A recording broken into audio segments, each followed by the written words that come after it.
Hello everyone, welcome to Legal Darshan. In today's video, we are going to talk about Article 12, which talks about state. So, Article 12 defines the state. Article 12 is the part of Part 3 of the Constitution. Part 3 is the core, it is the heart of the Constitution, which is also inspired from Magna Carta. It is the fundamental rights, of course, which is, the reflection of ideas, the reflection of commitments that Constitutional Assembly wanted to impart to the country.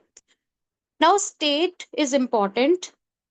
Talking about state is important because part three में जितना भी fundamental rights given है जितने भी fundamental rights given है they are enforceable against state so it becomes relevant to know that what exactly is state हम कौन सी ऐसी अथॉरिटीज हैं जिनके अगेंस्ट अपने फंडामेंटल राइट्स एनफोर्स करा सकते हैं one thing is interesting to note that your Article 36, which marks the start of Part 4, that is your DPSP, it also talks of state. It is also a defining provision for state, which says that the definition mentioned in Article 12 shall be followed as same as in Article 36. All right.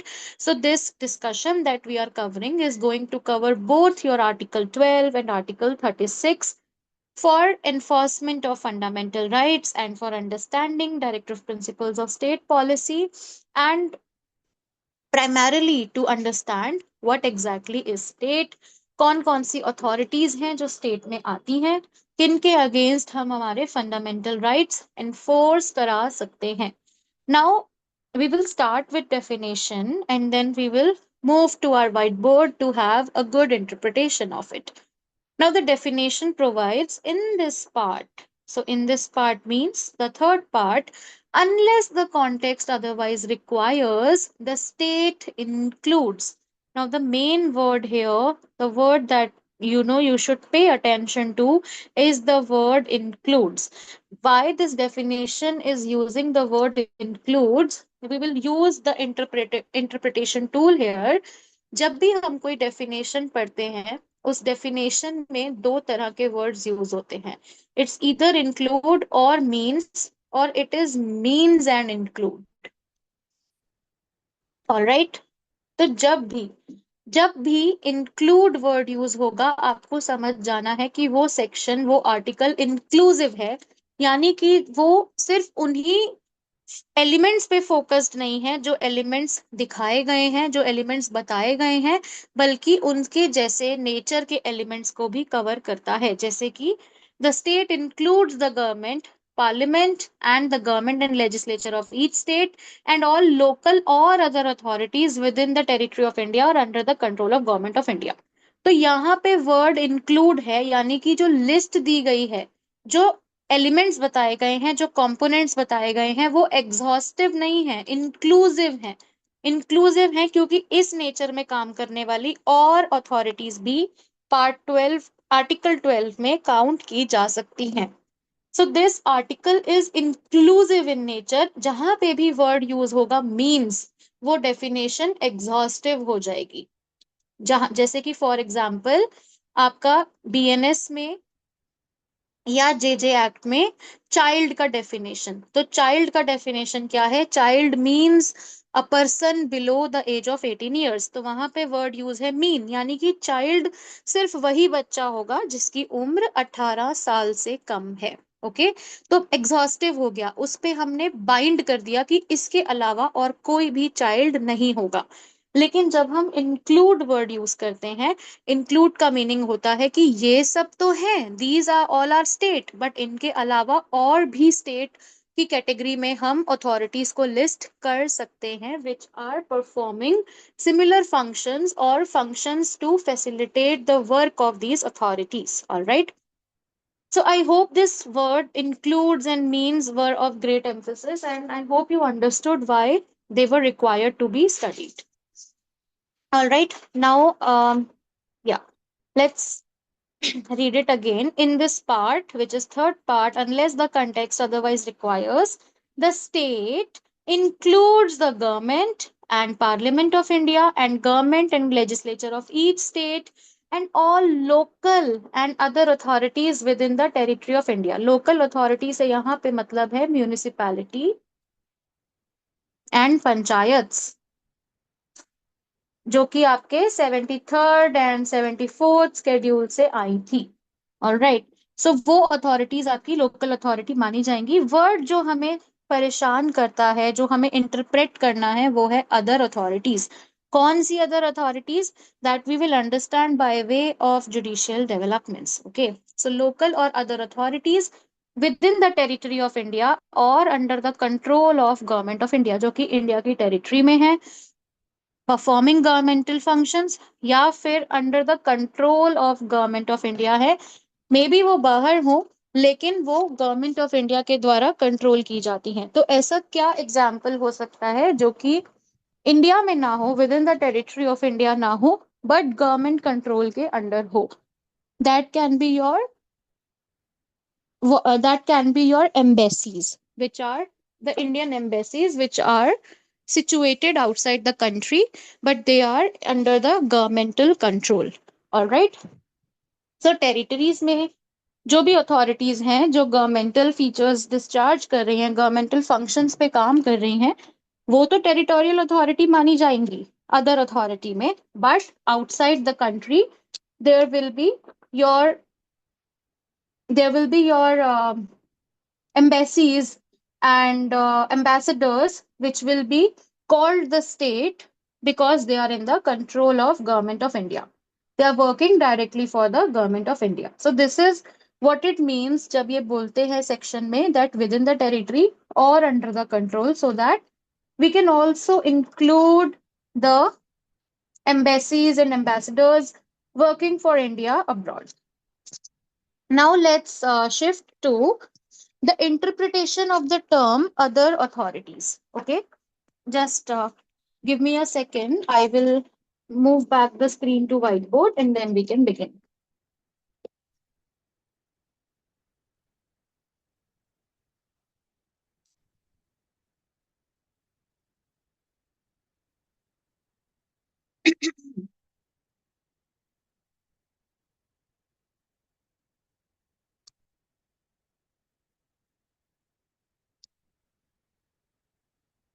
All right. I hope the screen is visible. Yes. So when we talk of other authorities, हमने वहां पे कुछ authorities की बात की जो state में included है। पहला है गवर्नमेंट, गवर्नमेंट एट सेंटर और you can say union, government at state level, which is your state government, and similarly your legislature at union level, which is your parliament, and at your state level, which is your state legislative assemblies or councils, whatever the case may be. Now वहां पर लिखा है local authorities. Local में आपकी आ गई municipality and panchayat.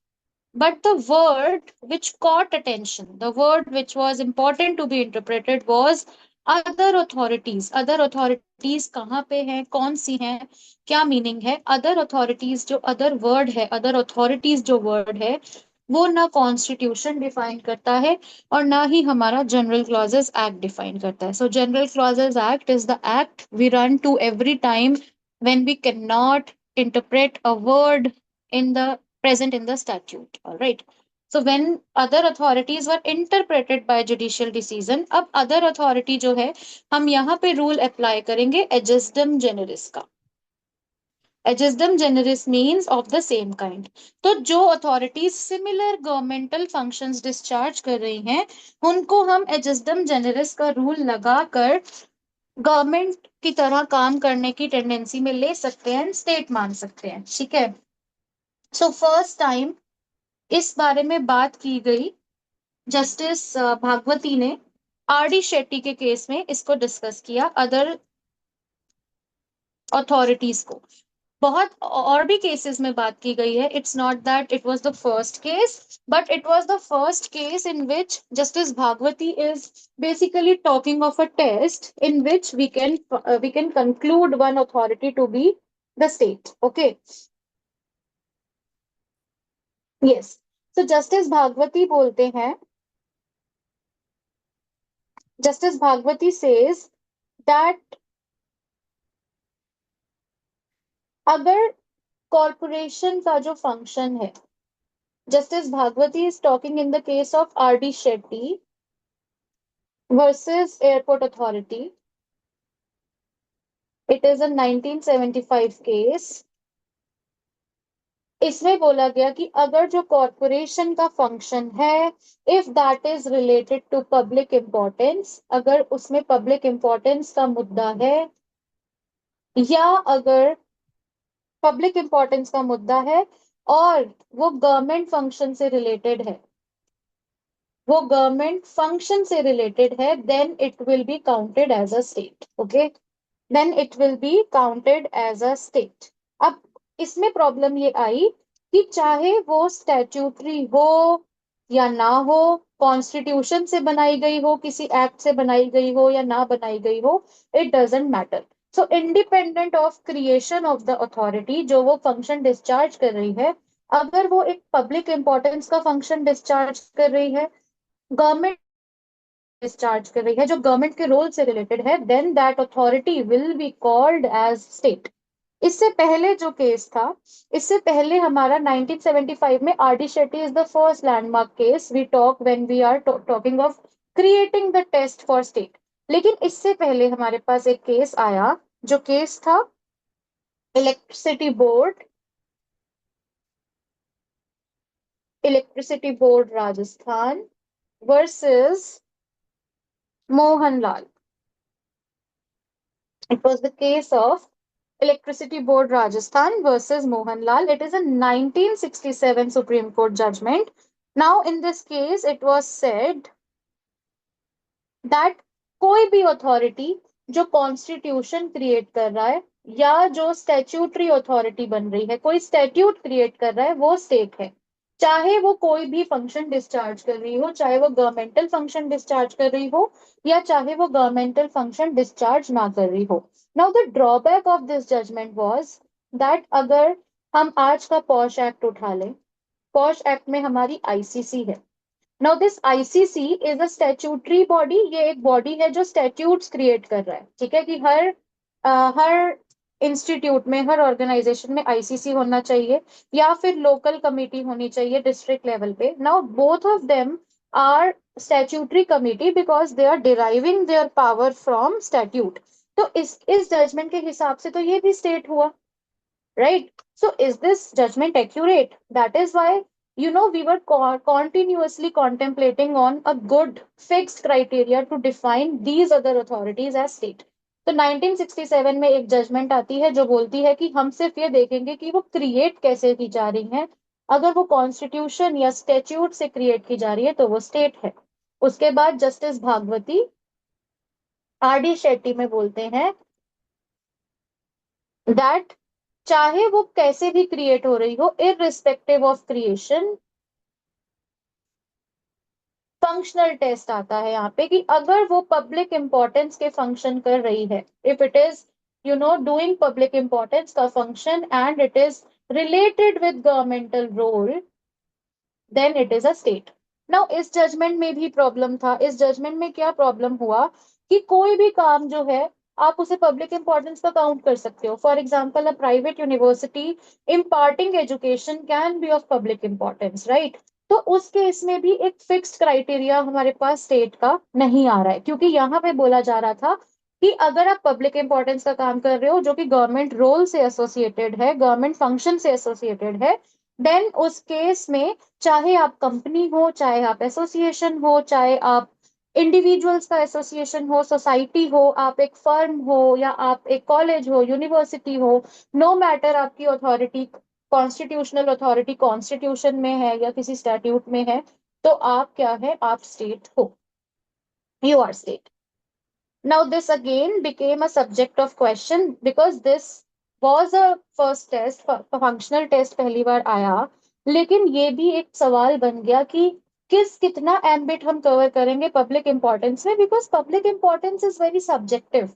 ऐसे तो हर चीज पब्लिक इंपॉर्टेंस हो जाएगी, right? Now the next case which comes is the landmark case, which is your Ajay Hasia case. Okay, so in Ajay Hasia case, इस केस में 6 फैक्टर टेस्ट लेट डाउन किया गया था। Ajay Hasia, this is Ajay Hasia versus Khalid Mujeeb. This is Ajay Hasia versus Khalid Mujib.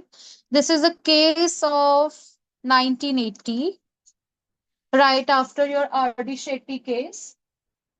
And in this case, we had a 6 factor test, जिसमें हम ये पता करते हैं उस 6 फैक्टर को यूज करके कि क्या अदर अथॉरिटी जो है हम उसको स्टेट मानेंगे या नहीं मानेंगे। ओके, तो वो 6 फैक्टर्स क्या थे? The first factor was share capital by government,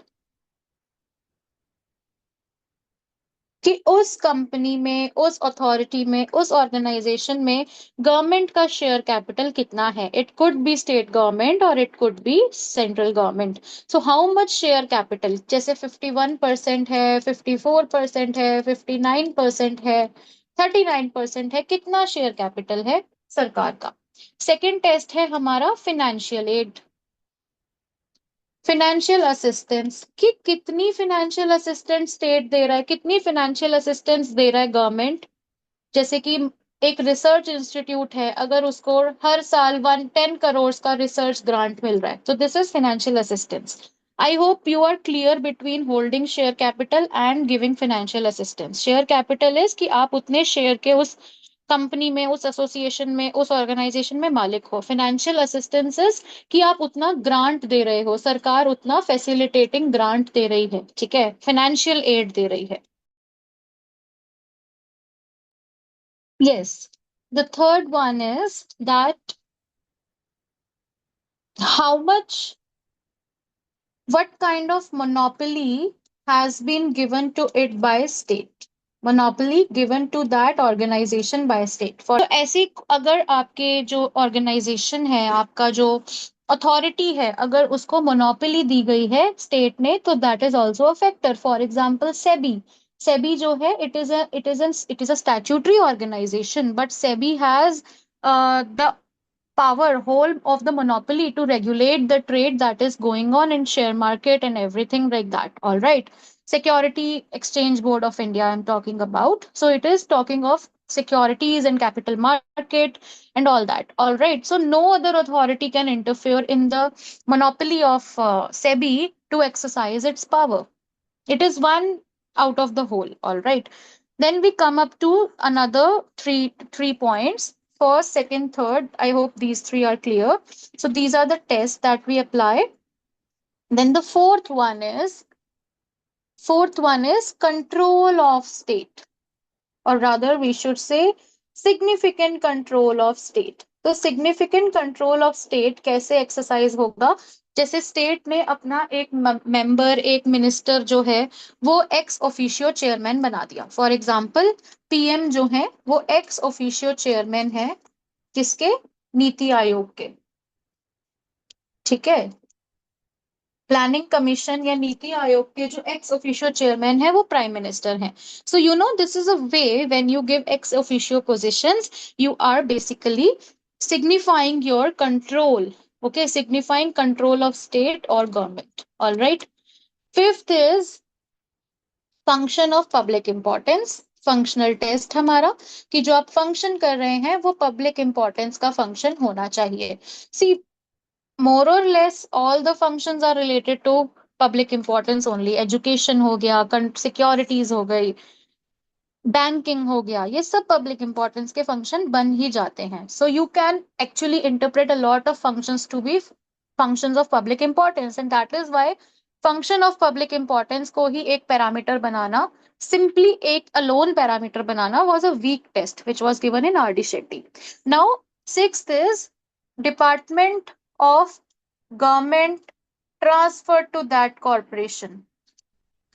कि कोई एक डिपार्टमेंट ऑफ गवर्नमेंट, कोई भी एक डिपार्टमेंट जो गवर्नमेंट का था पहले, वो उस अगर कॉरपोरेशन को, जिसको हम अदर अथॉरिटीज में स्टेट मानना चाहते हैं, उसको ट्रांसफर हो गया है, and that will also be state. तो ये 6 फैक्टर टेस्ट जो था हमारा अजय हासिया में आया था। Now one of the recent or most new judgments of state is P.K. Biswas, Pradeep Kumar Biswas judgment.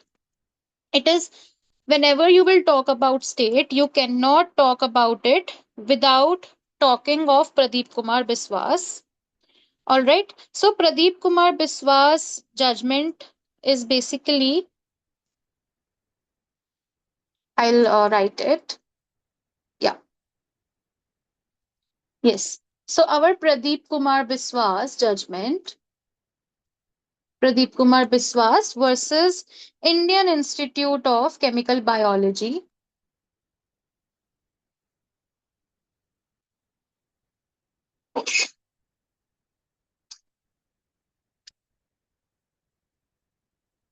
Indian Institute of Chemical Biology. It is a 2002 judgment, Supreme Court, and it applied the law given in Ajay Hasia, and it basically gave a 4 factor test. उन्हीं 6 factors को छोटा करके 4 factor test जो है दे दिया था, and it overruled one judgment, it overruled the judgment of Sabhajit Tiwari, Sabhajit Tiwari versus Union of India. This is a 1975 judgment. क्यों ओवर रूल किया था? क्योंकि सभाजीत तिवारी में बोला गया था कि CSIR is not a state, CSIR जो है स्टेट नहीं है। लेकिन प्रदीप कुमार बिस्वास ने ओवर रूल किया था और कहा था कि यस, ओवर रूल किया था CSIR is not a state, और होल्ड किया था that yes CSIR is a state, CSIR is a state. किस रीजन पे होल्ड किया था, that we are going to see. Okay, this was a writ petition, basically एक writ petition file की जाती है सीएसआईआर के अगेंस्ट। लेकिन पहला मुद्दा ये आ जाता है कि क्या सीएसआईआर स्टेट है या नहीं। प्रदीप कुमार बिस्वास में बोला गया yes it is a state, because number 1, PM was the ex officio president. जो पीएम है वो एक्स ऑफिशियो प्रेसिडेंट है, किसके? सीएसआईआर के। ठीक है। And second, 70% of the funding grants were given by government। 70% जो फंडिंग थी सीएसआईआर को वो गवर्नमेंट दे रहा था। Okay. Third function was, third thing that was discussed in this case was, first is PM being the ex officio president, second being the 70% grant by government, and third being that research is a subject of public importance. So हमारा functionality we are always going to check whatever the case is. And fourth factor is monopoly by state।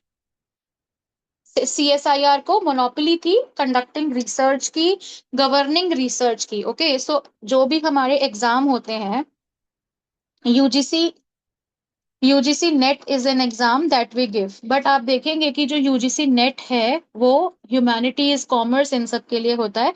जो science के JRF के लिए exam होता है that is your UGC CSIR. Okay, you can also check it what is UGC CSIR. तो UGC CSIR is an exam, UGC CSIR is an NET exam जिसको specifically JRF के लिए conduct कराया जाता है for scientific research, for scientific disciplines. All right. So CSIR was also bestowed with monopoly by state, monopoly by government regarding scientific innovation and research. So यहाँ पर जो हमारा 6 फैक्टर टेस्ट था वो पूरी तरह से सेटिस्फाई हो रहा था, दैट गवर्नमेंट का कंट्रोल है when PM is the ex officio chairman, second is 70% grant यानी कि financial assistance, third is monopoly created, fourth is public importance. तो जो हमारा प्रदीप कुमार बिस्वास एक नया फॉरवर्डिंग केस आया जो कि अजय हासिया के बाद केस आया, उसने हमारा 4 फैक्टर जो है टेस्ट बना दिया, 6 को ही 4 फैक्टर्स में इट श्रिंक्ड, 4 फैक्टर्स में बनाया। फर्स्ट